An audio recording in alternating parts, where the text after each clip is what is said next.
오늘은 하나님의 성품에 대해서 배우는 날입니다. 하나님의 성품에는 두 가지가 있어요. 하나는 본질이 있고요, 하나님의 속성이 있습니다. 하나님의 본질은 하나님께서 본래 소유하고 있는 성품을 하나님의 본질이라고 얘기하고요, 하나님의 속성은 인간 편에서 하나님을 표현하는 하나님의 성품을 하나님의 속성이라고 얘기합니다. 그래서 우리가 먼저 하나님의 본질에 대해서 먼저 배우고, 그 다음에 이제 하나님의 속성에 대해서 인간 편에서 하나님의 성품이 어떤 것이 있는지, 우리가 바라보는 하나님이 이런 분이다 얘기할 때 그건 다음에 배우도록 하고, 오늘은 하나님께서 가지고 있는, 원래 가지고 계셨던 그 성품에 대해서, 본질에 대해서 배우도록 하겠습니다. 첫 번째로, 하나님은요, 영이세요. 영.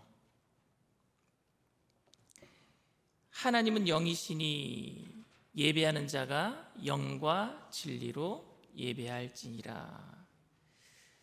이 이야기를 누가 얘기하셨느냐? 예수님께서 사마리아 수가성 우물가의 여인과 함께 이야기하는 도중에 예수님께서 하나님은 영이시니 예배하는 자가 영과 진리로 예배할지니라, 이렇게 말씀을 하셨습니다. 여러분들은 영 하면은 무슨 생각이 나세요? 신령한 거요? 아니면은 무슨 귀신이요? 하나님이 영이라고 하시니까 어디에나 계시고, 바람이 임의로 불어서 어디로 와서 어디로 가는지 알지 못하듯이 하나님의 존재적 특성을 나타내기 위해서 예수님께서 이렇게 말씀하신 것이겠습니까? 하나님은 영이시니. 그런 의미로 예수님이 이렇게 말씀하신 것이 아니라 존재적인 특성을 이야기할 수도 있는데, 여기서 예수님께서 이렇게 말씀하신 이유는, 수가성 우물가의 여인에게 이렇게 말씀하신 이유는 하나님이 영이시기 때문에 우리도 영으로 만나야 된다, 교제를 말씀하고 있는 거예요. 교제를 위해서. 하나님이 영이신데 우리가 육으로 만날 수 있겠습니까, 여러분? 근데 육으로 만난다라고 생각하니까, 그러면 영으로 만나야 된다라고 생각하니까, 어떤 분들은요, 성령이 내게 임하셔서 내가 무아지경 상태에서 하나님을 만나는 게 그게 영으로 예배드리는 것인가? 이렇게 생각하기도 합니다. 그렇게 우리를 오해하도록 만들었던 성경 구절이 뭐냐? 에베소서 5장 18절 말씀이에요. 술 취하지 말라, 이는 방탕한 것이니 너희는 오직 성령으로 충만함을 받으라 라고 얘기를 했거든요. 그러니까 우리는 술 취하지 말고 성령으로 취해야 된다, 이렇게 생각하게 된 거예요. 성령으로 취하게 되는 상황이, 성령이 내게 임하셔서 내가 무아지경 상황에서 그냥 하나님을 만나는 것, 이렇게 생각을 하는 거예요. 근데 여러분, 성령이 임하셔서 내가 무아지경에 빠지게 된다면 그거는 신내림이고, 그러면 그거는 무당이 접신하는 거와 똑같은 현상입니다. 여러분, 무당이 작두 타는 거 보셨어요? 신내림 받는 장면을 보신 적 있어요? 저는 진짜 딱 한 번 봤어요. 실제로 보고, 나머지는 전부 다 이제 영화 속에서, 이렇게 드라마 속에서 봤는데, 실제로 무당이 작두 타는 걸 제가 봤어요. 신내림이 임하니까 눈이 뒤집혀지고, 작두, 여러분, 날이 시퍼렇게 서 있는 칼날 위에서 껑충껑충 뛰는데도 발이 갈라지지도 않더라고요. 그러면 여러분, 우리가 하나님은 영이시니까 우리가 영으로 예배드린다라는 것이, 그럼 우리들도 성령이 임하신 상태에서 눈이 뒤집혀지고, 나는 없고, 나는 간 곳 없고, 그래서 내가 영으로 하나님과 교제하는 것, 이거를 예수님이 말씀하시는 것이겠느냐 말입니다. 에베소서 5장 18절의 말씀은, 여러분, 술 취하지 말라, 이는 방탕한 것이니 라고 말할 때, 술 취함의 현상이 뭐냐면요, 나를 기분 좋게 만드는 모든 현상을 술 취함이라고 얘기하는 거예요. 나를 기분 좋게 만드는, 예배 속에서 나를 기분 좋게 만드는, 그러니까 감정에 충실하지 말고, 여기서 얘기하는 것은 술 취하지 말고 반대말로 성령으로 취하라는 얘기가 아니라, 비교하는 것이 아니라 반대말로 성령으로 충만함을 받으라는 것은, 그 다음에 나오는 시와 신령한 찬비로 서로 감사하고 화답하며, 이런 모든 행위적인 것, 내가 결단하고 성령 충만함으로, 내가 성령 충만함으로 살아가겠다는 삶의 결단을 얘기하는 거예요. 그렇기 때문에 우리는 예배는 하나님과 결단이 있어야 됩니다. 교제가 있어야 됩니다. 그 교제는 결단으로부터 시작이 되는 거예요. 우리들과의 교감, 만남, 영적인 교제, 인격적인 만남이 바로 예배입니다. 그런데 이런 영적인 교제가 제가 말씀드렸다시피 입신하고 무아지경 속에 하나님과 만나는 다른 차원의 것으로 생각하면은 오산입니다. 예수님께서는 영과 진리로 예배할 때가 오나니 곧 이때라 라고 말씀했어요. 그 사마리아 여인에게.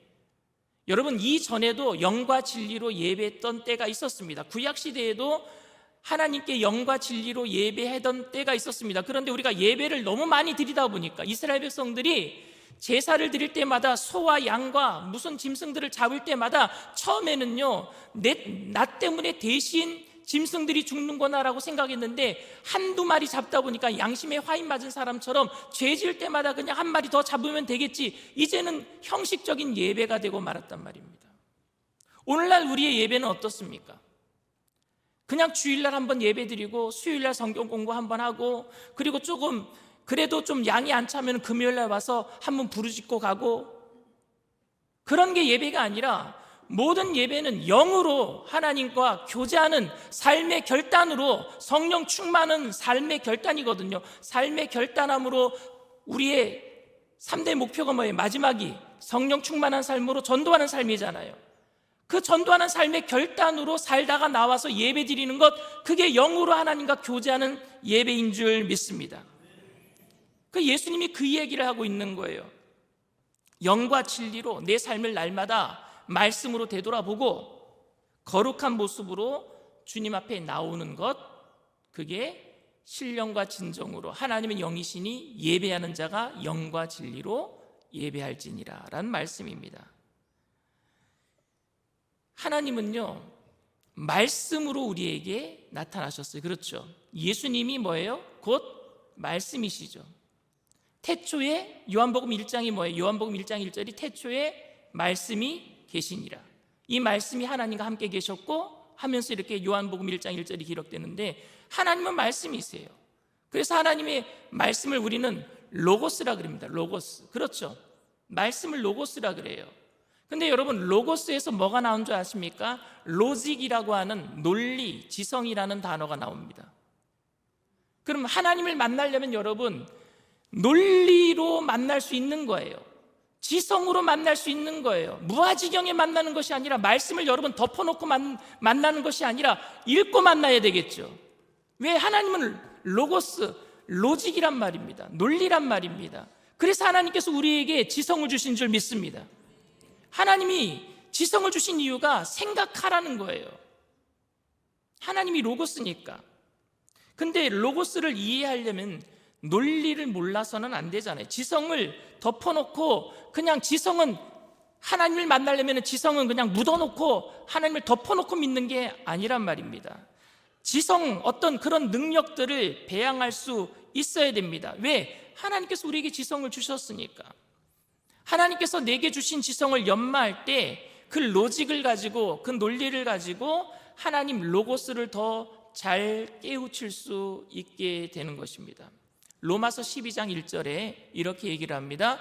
그러므로 형제들아, 내가 하나님의 모든 자비하심으로 너희를 권하노니 너희 몸을 하나님이 기뻐하시는 거룩한 산 제물로 드리라.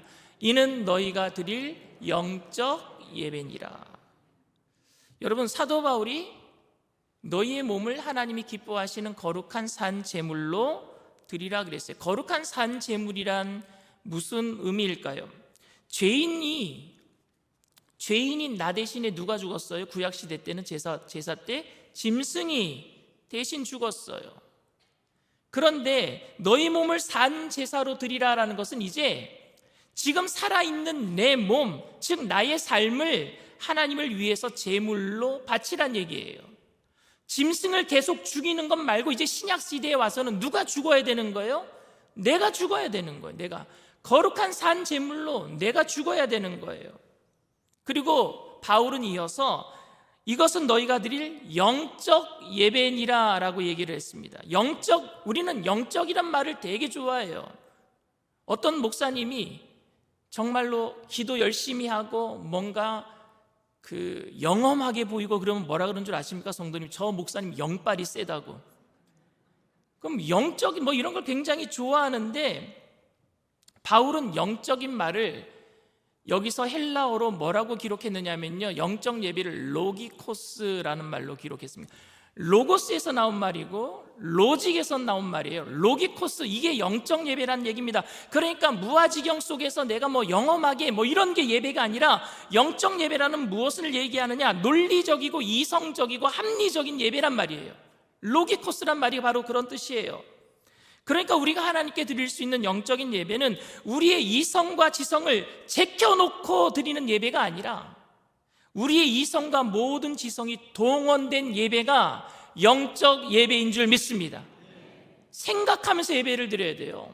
덮어놓고 예배 드리는 것이 아니라, 내 삶이 과연 정말로 하나님의 말씀대로 살았는지 내 삶을 생각해보고, 내가 말씀의 은혜 받은 것을 삶 속에 나가서 생각하면서, 예수님을 생각하면서 정말로 결단하면서 살았는지 내 삶을 돌이켜보면서 예배를 드리는 거예요. 그게 영적 예배, 로기코스라는 뜻입니다.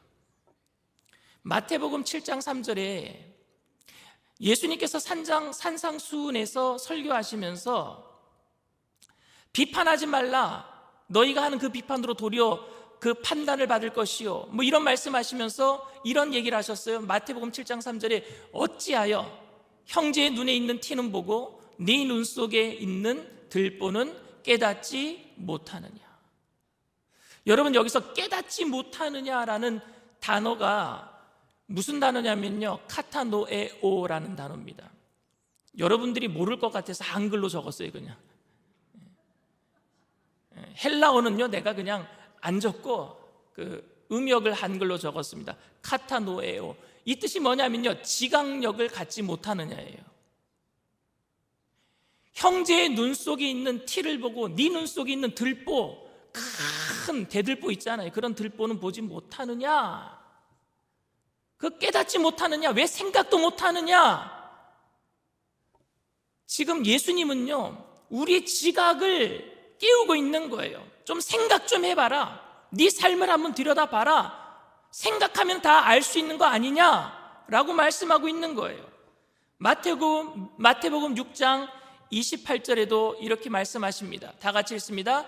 또 너희가 어찌 의복을 위하여 염려하느냐? 들의 백합화가 어떻게 자라는가 생각하여 보라. 수고도 아니하고 길쌈도 아니하느니라. 여기서도 예수님이 뭐라 그랬어요? 생각하여 봐라. 이 뜻이 뭐냐? 카타만다 만디노예요. 심사숙고해봐라 라는 뜻입니다.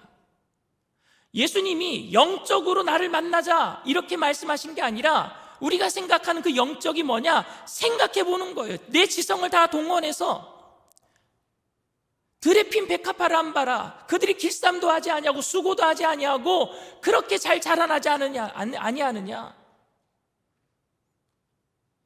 그러면 너희가 먹을 것을 왜 염려해야 되냐? 생각해 보면은 하나님께서 우리에게 다 채워주실 것 아니겠느냐? 우리의 지성을 동원해서 이 온 우주 만물을 지금 하나님이 통치하고 계신다는 사실을 우리가 생각해 볼 수만 있다면, 우리가 지금 염려 안 할 수 있다는 얘기잖아요. 로마서 8장 18절에도 사도 바울이 이렇게 얘기를 합니다. 생각하건대 현재의 고난은 장차 우리에게 나타날 영광과 비교할 수 없도다. 생각하건대, 여러분들이 고난당하잖아요. 근데 그 고난당하는 사람들 앞에서 사도 바울이 한번 생각해봐라. 생각하건대 현재의 고난은 장차 우리에게 나타날 영광과 비교할 수 없도다. 여기서 생각하건대가 로기조마예요. 사도 바울은요, 이 생각하다라는 단어를 로직이라는 말, 거기에서 나온 말을 자주 이용을 합니다. 로기조마이, 그것도 로직에서 나왔어요. 논리에서 나온 말입니다. 심사숙고해봐란 뜻이에요. 근데 우리는 하나님을 믿을 때에 그냥 믿으라 그래요. 그냥 믿어라. 그냥 믿어라. 덮어놓고 믿어라. 안 믿어지면은 그거 믿음이 없는 거다. 왜 따지느냐? 왜 합리적으로 네 생각 가지고 따지느냐? 막 이렇게 얘기합니다. 그러니까 질문을 못하는 종교로 만들어 놔버렸어요. 기독교는 질문 못해요. 질문하면 뭐라고 생각하느냐? 의심이 많구나, 믿음이 없구나, 정죄해버려요. 그렇게 덮어놓고 믿다가 결국에는 안 믿어지니까 교회를 떠나버리고 마는 거예요. 합리적이지 못하니까 교회를 떠나버리고 마는 거예요. 교회는 무식한 사람들만 다니는 것이라고 생각하는 사람들도 있어요. 그게 아닙니다. 하나님께서 우리에게 지성을 주시고 이성을 주신 것은 생각하고 깨달을 수 있도록, 생각해 보면은 그게 영적인 예배가 되어지도록 주님께서 우리를 이끌어 주실 줄 믿습니다. 서양의 신학이 인간의 지성을, 문제가 뭐냐? 지성을 로고스 위에다 올려놓으면 문제가 돼요. 지성이 하나님의 말씀을 따라가야 될 텐데 지성이 하나님 말씀을 앞서다 보니까 문제가 되었어요. 그래서 르네상스 시대의 계몽주의, 이때 지성이 예수님 하나님의 말씀을 앞서기 시작했단 말입니다. 그래서 결국에 신앙도 상실하고 교회도 텅 비어버리는 박물관이 되고 만 것입니다. 지성이 위치할 장소는 여러분 언제든지 로고스 아래예요. 말씀의 아래인 줄 믿습니다. 말씀을 앞서 나갈 수가 없어요. 그래서 그 지성으로 로고스를 생각하면, 말씀을 생각하면 그 로고스 말씀 하나님이 내 삶에 적용이 될 때 그 내 삶 자체가 영적 예배가 될 줄 믿습니다. 하나님은 영이시니 예배하는 자는 영과 진리로 예배할지니라. 그게 영적인 예배예요. 사도 바울은 최고의 지성인이었습니다. 예수님을 만나서 영성의 세계로 들어갈 무렵 다마스커스, 다메섹으로 가는 그 길가에서 말에서 떨어지고 말아요. 강한 빛을 보고 예수님을 만나서 떨어지고 맙니다. 그리고 예수님의 음성을 들어요. 그때 사도 바울이 얘기를 합니다. 누구십니까? 사울아, 사울아, 네가 핍박하는 예수라. 예수님을 만나요. 그리고 영의 세계로 들어갈 무렵 사도 바울은 눈이 멀어버립니다. 눈이 멀어요. 사울 후에 예수님께서 보내주신 아나니아라는 사람이 사도 바울을 안수하자 눈에서 비늘이 벗겨지면서 눈이 밝아집니다. 이 말이 여러분 무슨 의미겠습니까? 바울이 지성을 로고스 위에도 올려놨었어요. 자기가 하나님 말씀보다 열성이 앞섰어요. 하나님 말씀 앞서서 생활하니까 자기가 의로운 거예요. 자기가 행하는 모든 것들이 의로웠어요. 그때는 여러분 영적인 맹인이었단 말입니다. 뛰어난 지성인이었지만 결국에 그는 맹인이었어요. 영적인 맹인이었습니다. 그런데 예수님을 만난 이후에 자기의 지성을 어디에 밑에 놨어요? 하나님 말씀 밑에다 놨어요. 그때의 어리석은 비늘이 벗겨진 줄 믿습니다. 그래서 영적인 맹인이 눈을 뜬 거예요. 그리고 자기의 지성을 로고스의 아래에 놓고 그 눈으로 로고스를 보고 로고스 아래서 그 자기의 눈으로, 영적인 눈으로 로고스를 만나게 될 때에, 하나님을 만나게 될 때 그 논리적인 이성을 가지고 뭘 기록한 거예요? 신약 성경의 반을 다 기록하는 거예요. 그래서 로고스가 나오는 거예요. 여러분, 믿음은 중요시하면서 지성은 하찮게 여기는 분은 아직도 믿음을 잘 이해하지 못하는 분입니다. 믿음이 있을수록 지성을 더 연마하는 사람이 되어야 될 줄 믿습니다. 우리 일산순복음 영산교회는 성경 많이 읽는 교회가 되기를 바랍니다. 그리고 성경에 연관된 책들도 좀 많이 읽으시길 바랍니다. 그래서 그 지성을 가지고 내 영성을 연마해 나가는 거예요. 그리고 그 지성을 하나님의 말씀 위에 두는 것이 아니라 하나님 말씀 아래에 둘 때에 우리 또한 날마다 영적인 예배를 드리는 예배자로 하나님께 쓰임받게 될 줄 믿습니다. 여러분, 사람들은 근데 하나님은 영이시니 예배하는 자가 영과 진리로 하나님을 예배할지니라 라고 얘기를 했어요. 그런데 사람들은 영이, 형상이 있어요, 없어요? 없지요. 그런데 사람들은 자꾸만 형상을 쫓습니다. 형상을 쫓아요. 이것은 여러분 왜 그런 줄 아십니까? 우리의 죄 때문이에요. 우리 죄 때문에 자꾸만 형상을 쫓아가려고 합니다. 태초에 하나님의 형상으로 지음받은 우리들, 하나님이 우리를요 하나님의 형상대로 지으셨어요. 그래서 우리는 하나님의 성품을 가지고 있었거든요.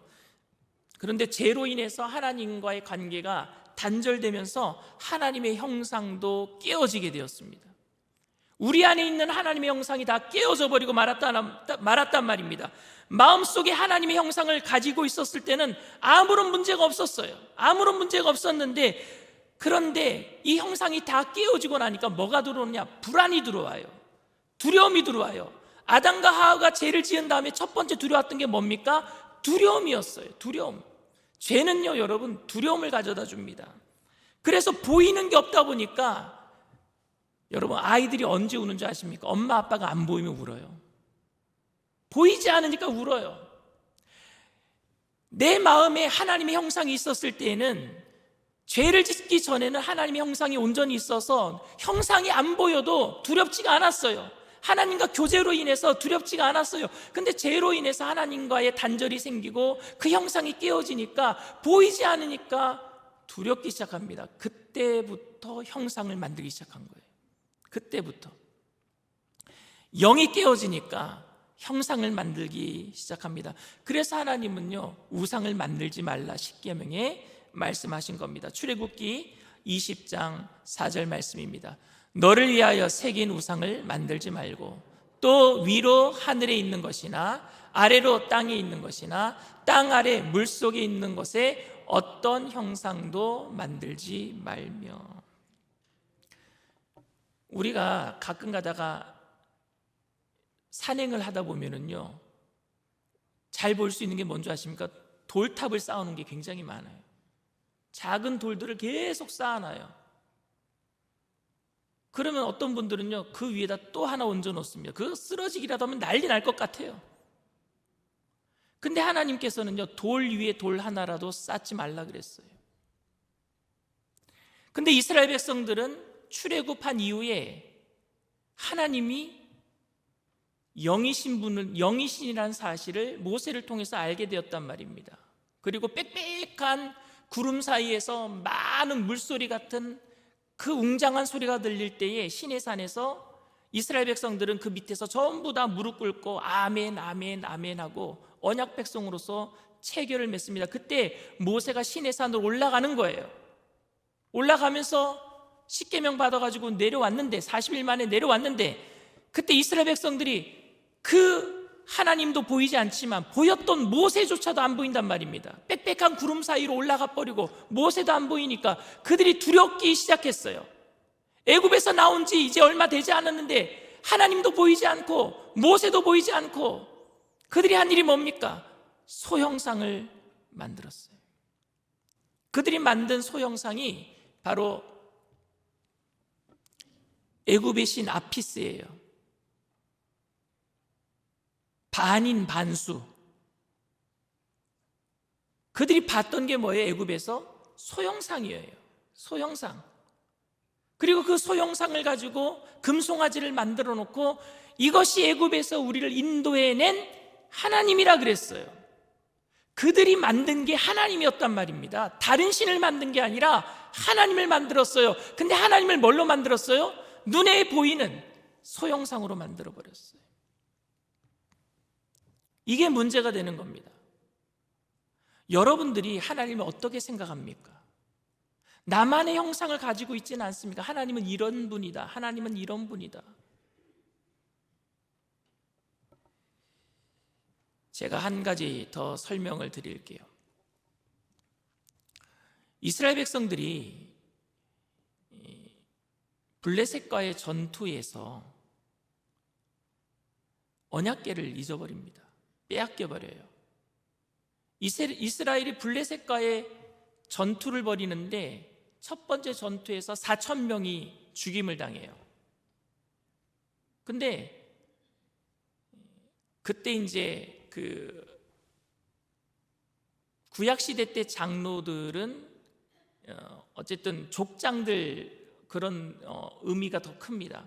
근데 구약시대의 그 사사시대의 장로들이 우리가 전쟁에서 진 이유가 무엇인가 생각해 본 거예요.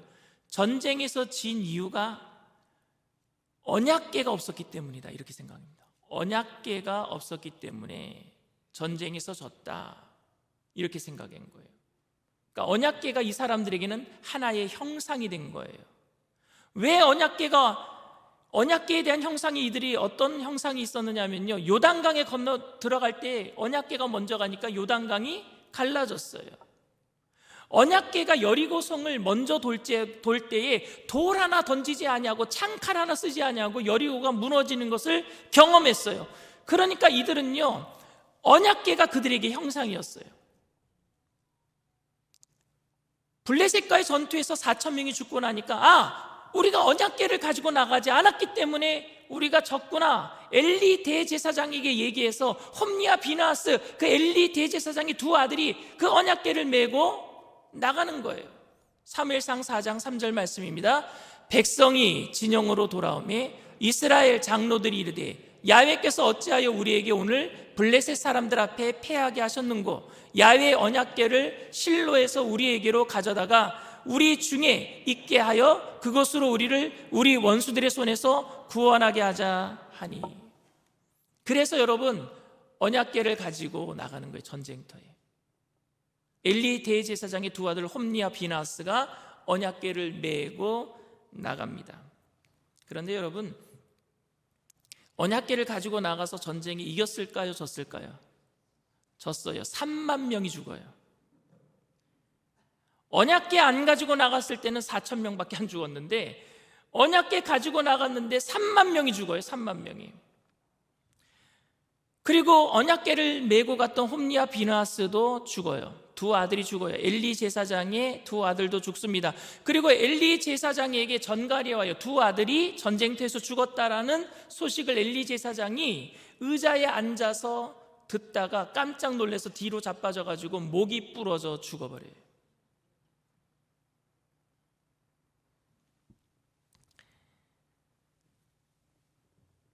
언약궤와 승승장구했던 그들의 경험은 오히려 그들에게 덫이 되고 말았습니다. 자신을 구원하였던 것이 언약궤가 아닌 하나님이었음을 망각한 거예요. 여러분, 하나님이 우리를 구원하시는 줄 믿습니다. 문제가 생기면 하나님을 찾아야 되는데 하나님 대신한 형상을 찾을 수가 있어요. 그래서 하나님은 형상을 만들지 말라 그랬어요. 하나님은 영이시니 예배하는 자는 영과 진리로 예배할지니라. 자신을 구원하셨던 것이 언약궤가 아니었단 말입니다. 하나님이셨는데, 언약궤는 하나님의 현존을 상징하는 형상일 뿐 스스로 어떠한 힘을 발휘하는 영험한 물체가 아닙니다. 여러분, 어떤 이단 교주가 자기가 손 씻은 물을 영험한 물이라고 팔아먹기도 하고, 사도 바울처럼 자기가 손 얹고 기도한 손수건도 팔아먹기도 하고, 하나님도 그렇게 하지 말라 그랬는데 어떻게 사람이 그렇게 할 수가 있겠습니까? 이스라엘은 언약궤를 실제로 전쟁터로 들어왔다가 결국에 블레셋에게 그 언약궤를 빼앗기고 맙니다. 그런데 여러분, 블레셋 사람들은요, 그 언약궤가 무엇인지 알고 있었어요. 언약궤가 얼마나 힘이 많은지, 하나님의 임재인지 블레셋 사람들은 알고 있었습니다. 이스라엘 백성들은요, 언약궤에 대한 중요한 의미를 잊어버렸는데 오히려 반대로 블레셋 적군을 알고 있었어요. 사무엘상 4장 7절 말씀입니다. 다 같이 읽습니다. 블레셋 사람이 두려워하여 이르되 신이 진영에 이르렀도다 하고 또 이르되 우리에게 화로다. 전날에는 이런 일이 없었도다. 여러분 보세요. 언약궤가 들어왔는데 누가 들어왔다 그래요? 신이 들어왔다, 하나님이 들어왔다, 이렇게 얘기를 합니다. 오히려 적군이 알아요, 적군이. 근데 여러분, 그 전쟁에서 결국에 하나님은요, 블레셋 편을 들어주시는 거예요. 하나님이 일부러 포로가 되어서 잡혀가 주시는 거예요. 왜? 이스라엘 백성들 깨닫게 하시려고요. 이스라엘 백성들 깨닫게 하시려고. 그래서 블레셋 사람들은 옛날의 전쟁은요, 나라와 나라와의 전쟁은 그 나라의 신과 이 나라의 신의 전쟁이라고 생각했거든요. 그래서 나라가 이기면은요, 그 나라의 신이 이 나라의 신을 이긴 거라고 생각한 거예요. 그래서 나라와 나라와의 전쟁 중에 신이 이겼기 때문에 그 나라의 신의 형상이 있으면은요, 그 신의 형상, 그 우상을 가져다가 자기 신 형상 밑에다가 엎드려 놨어요. 그래야지 우리나라 신이 저 나라 신을 이긴 것을 상징하는 것이 되니까. 근데 하나님은 형상이 있어요, 없어요? 없어요. 그러니까 이스라엘과의 전쟁에서 이긴 다음에 블레셋이 뭘 가져왔느냐? 언약궤를 가져온 거예요. 그리고 언약궤를 블레셋 신인 다곤 신상 앞에다가 놔뒀어요. 근데 무슨 일이 벌어졌느냐? 여러분, 다곤 신상이 거꾸러지고 목이 꺾여가지고 언약궤 밑에 엎어져 있는 거예요. 난리가 났습니다. 블레셋이 벌벌 떨기 시작합니다. 그리고 블레셋 전역에요, 독한 종양이 퍼지고 말았어요. 전염병이 퍼지고 말았어요. 그들이 염려했던 일이 벌어지고 말았어요. 그래서 결국에 블레셋은요, 이 언약궤를요, 이스라엘로 돌려보냅니다. 그런데 그 언약궤가 이스라엘과 블레셋의 경계선인 베세메스에 머물러 있어요. 아무도 찾아가지 않아요. 블레셋은 더 이상 그 언약궤를 가져갈 수도 없고, 이스라엘은 그 언약궤를 빼앗겼기 때문에 까맣게 잊어버리고 있었고, 그리고 사울이 이제 왕이 됐어요. 사무엘 선지자 이후에 사울이 왕이 됐어요. 근데 사울이 왕이 된 지 40년이 지나도 무관심합니다. 언약궤 안 가져와요. 절대 안 가져와요. 그리고 그 이후에 다윗이 왕이 된 이후에 무엇을 생각했느냐? 언약궤를 모셔와야 되겠다. 근데 다윗은요, 지금 하나님을 생각한 거예요. 언약궤라는 어떤 형상을 생각한 것이 아니라 그 안에 있는 십계명의 돌판과 만나 항아리와 아론의 쌍난 지팡이를 생각할 때 하나님의 임재를 생각한 거예요. 그래서 다시 언약궤를 모셔오려고 합니다. 근데 모셔오려고 하는데 3만 명을 동원해요. 그 잃어버렸을 때 3만 명이 죽었는데 이제는 찾아올 때 3만 명의 그 성가대와 동원하는 인원들을 동원해서 모셔오려고 하는데 잘못한 점이 있습니다. 뭘 잘못했느냐 하면요, 언약궤는 여러분 앞에 뒤에서 사람이 매야 돼요. 매야 되는데 수레를 만들어요.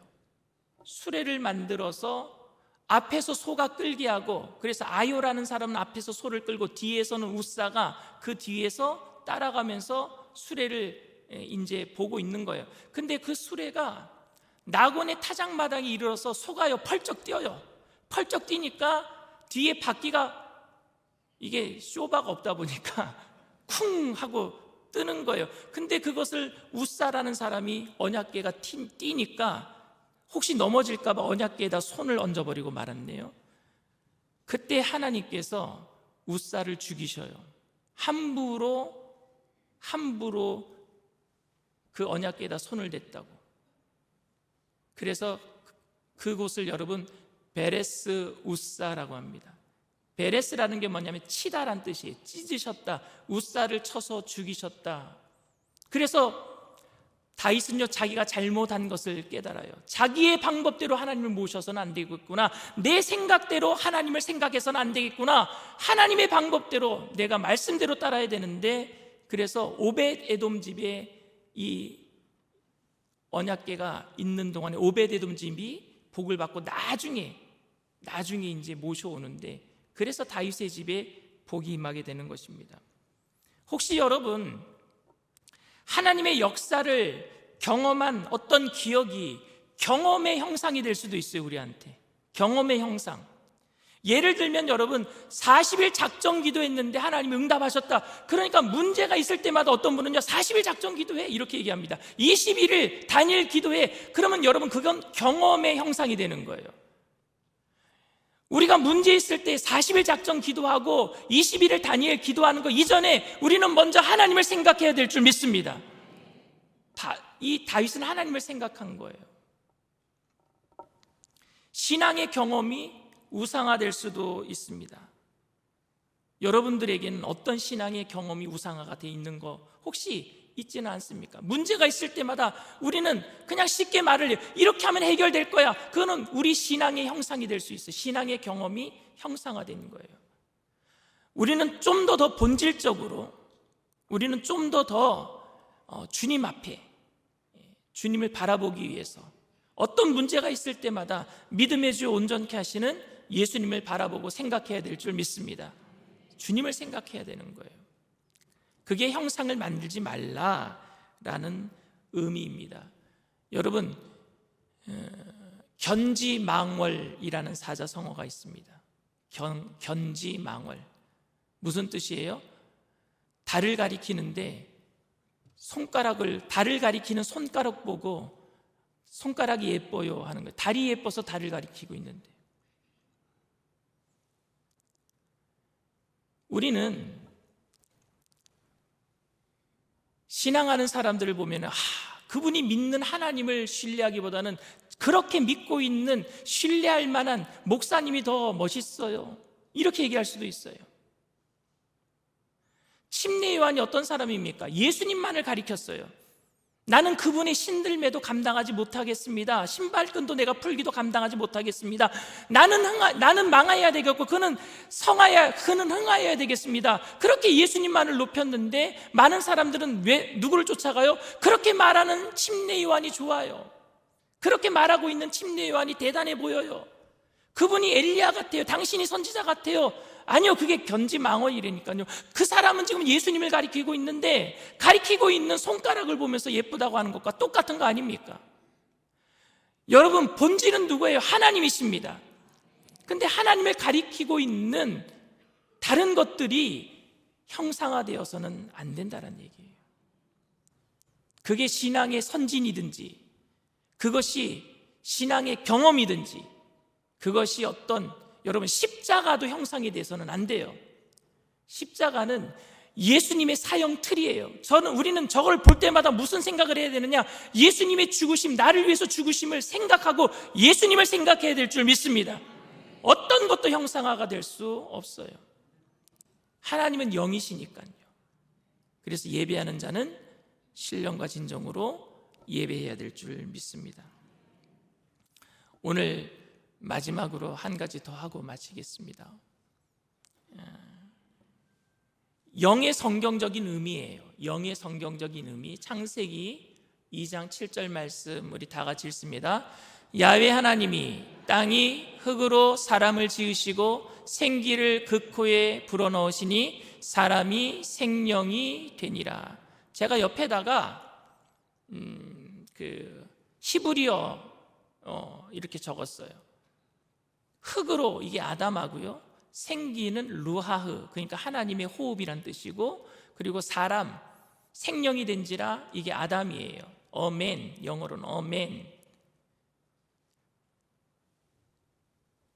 하나님이 우리를 영으로 지으셨어요. 영으로. 이거를 제가 영의 성경적인 의미, 만물이 존재하는 이유, 그래서 수학 공식으로 만들어 봤어요. 저도 공식은 별로 안 좋아하는데 한번 보겠습니다. 루하흐 플러스 아담아는 뭐냐? 아담. 루하흐는 뭐라고요? 하나님의 숨결. 아담아는 뭐예요? 땅이에요. 근데 이 아담아가 땅이란 뜻보다 먼지란 뜻이 있습니다. 티끌. 저희 할아버님이 돌아가신 지 30년이 돼서 이장을 했어요. 왜냐하면 할아버님 묘소가 경기도 포천에 있었는데, 아버님이 이제 서울에 사시니까 가까운 데 모신다고 포천에 공동묘지를 하나 분양받아서 할아버님을 거기다 모셨거든요. 근데 할머니가 돌아가시면서 할아버님과 합장해달라 그러셨어요, 유언으로. 그리고 할머님은요, 돌아가시면서 선산이 있으니까 지리산 그쪽에 이제 덕산이라는 곳이 있는데 그곳에 저희 선산이 있어요. 그 선산에 묻히고 싶다 그랬어요. 그리고 할머니가 선산에 묻히겠다고 하시면서 합장하시겠다고 하니까 할아버님을 이장해야 되는 거예요. 그래서 할머니 돌아가시고 아버님이랑 저랑 집안 어른들 몇 분이 할아버님 상수에 가서 이장하려고 이제 묘를 파헤쳤어요.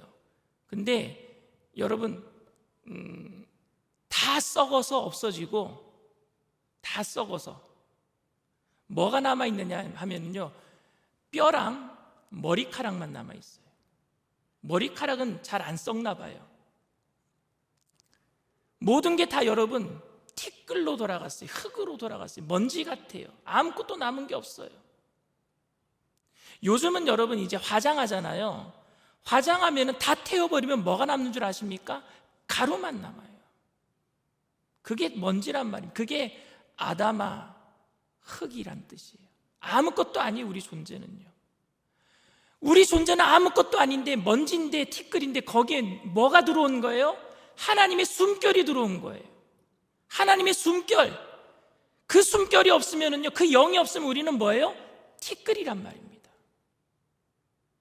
근데 하나님의 숨결이 들어왔기 때문에 우리는 생명, 사람이 된 줄 믿습니다. 이게 성경에서 얘기하는 영의 의미입니다. 그러니 하나님의 형상대로 지음받은 저와 여러분들은 서로 존중해야 돼요. 왜냐하면 모두 안에 누가 있어요? 하나님의 숨결이 있단 말입니다. 그리고 그 숨결이 떠나가면 뭐예요? 아무것도 아닌 게 되는 거예요. 티끌이 되고 마는 거예요. 오늘 우리 일산순복음 영산교회는 살아생전에 부모님 잘 효도하시고 잘 섬기시고, 또 살아계시는 동안에 자녀들 하나님의 형상이니까 하나님께서 맡겨주신 청직의 직분으로 자녀들을 잘 보살피시고, 그리고 이제 그 숨결이 떠나가면은요, 흙으로 돌아가는 것이니까 천국 환송 예배 때 하나님 다시 만날 것을, 우리 만날 날을 기다리면서 서로 축복해 주면서 위로해 주는 그런 공동체가 되기를 바랍니다. 근데 죽고 나서도 많은 사람들은 그 시신에 뭔가 또 의미를 부여하기 위해서, 옛날에 유교에서는요, 사모제를 지내고 또 몇십 일이 지난 다음에 또 곡을 하기 위해서 또 찾아가고, 아니요, 그거는 흙으로 돌아가는 거예요. 예수 믿는 사람들이 예의 범절이 없는 게 아니라 살아있을 때 정말 예를 다하고 효를 다하게 되기를 바랍니다. 그게 진짜 효도 아니겠습니까? 왜냐하면요, 하나님의 숨결이 있기 때문에 그래요. 모두 다 하나님의 숨결이 있기 때문에. 그래서 우리 모든 교인들은 다 소중하고, 또 하나님 앞에서 모두 다 자녀로서 귀하게 쓰임받게 되는 줄 믿습니다.